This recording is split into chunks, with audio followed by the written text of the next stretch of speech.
So words are powerful, right? So can you imagine a life without words? Imagine that, right? Words enable us to communicate, to express our feelings. We're able to share information with each other. And words are very powerful, right? They can heal us. They can hinder us. They can hurt us. If you think back to studies have shown that we remember when somebody has said something that is unkind to us more than we remember the kindness. So they can humiliate us and they can humble us.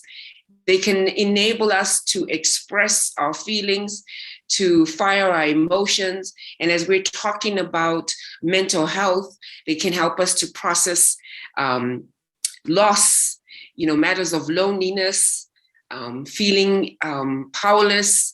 They can also inspire us to do great things. If you think back to the first book that you read, the book that you held on to, and the things that came up for you. So what is your favorite word or phrase? And if I can ask people to just jot them in the chat, that would be great. Or what is the first word that comes up for you when we just say the power of words? So if you could just do that quickly, that would be great. So I'm just going to share a few things about ways we can utilize the power of words and writing to support our mental health. One of the great things is journaling. Is there anyone who journals here? I used to be a really big journaler, and now I'm, during the start of COVID, I started journaling again. It really helps us clear our mind.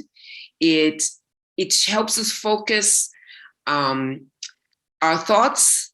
It helps us understand what we're going through emotionally. Like we've been talking about these last 2 days, there's been a lot of things that have been happening, whether they're things that you're worried about, your desires, maybe you're setting your goals. The people who are in the mindset area talk about it's important to write your goals down, writing it down. So journaling enables you to kind of empty your mind, process what you're going through, and you can always go back and read them.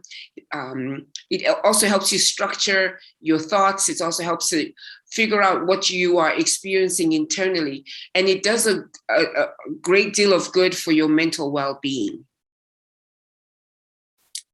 So you can write in so many different ways, right? You can write in a diary, in a notebook. There's so many different apps that you can use. And there's so many different types of journals. You can have a gratitude journal. Oprah Winfrey was pretty big on that, where you write 5 to 10 things every day about what you're grateful for. You could write a daily journal on what your learnings are, your reflections of your lessons, rather than looking at your mistakes as, in a negative way. You can look at them as, okay, what was the lesson that I learned in this challenge that I'm experiencing now? You can do morning pages, which are part of Artist's Way, that help you clear your mind, where you write without interruption and stopping for 3 pages. And it helps you again clear your mind. You can also do a journaling on affirmations, or maybe you're traveling if you're able to travel.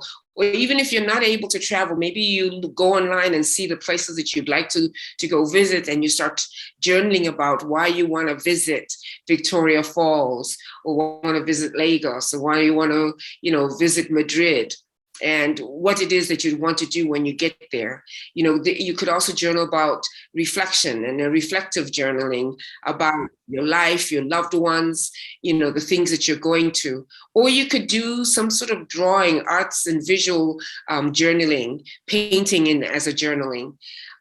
There are also many apps. And I will share this presentation so that you have it, but there's so many apps that you can get. We're all so much into our technology. But here's a list of some journaling apps that you can explore if you don't already use them. Another thing you can do now, you can take your writing on to a blog, right? Blogging is such a popular thing these days, where you share your passions, share your story, and you educate and support other people. What is your vision? Well, how do you want your legacy to be known? Maybe you are blogging about your experiences in school. Maybe you're blogging about your new enterprise that you've started, or the experiences that you've had in the last couple of years.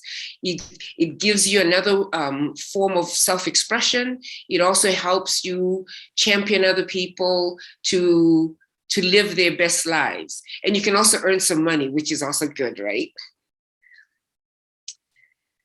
Another thing, and you can use words, is poetry. So we'll be happy to share my presentation with you. But what I want to leave you with is your story is powerful. Share it. Somebody can learn from your story. Use your words for inspiration. And thank you again for this opportunity. And I'm happy to answer any questions in the chat box.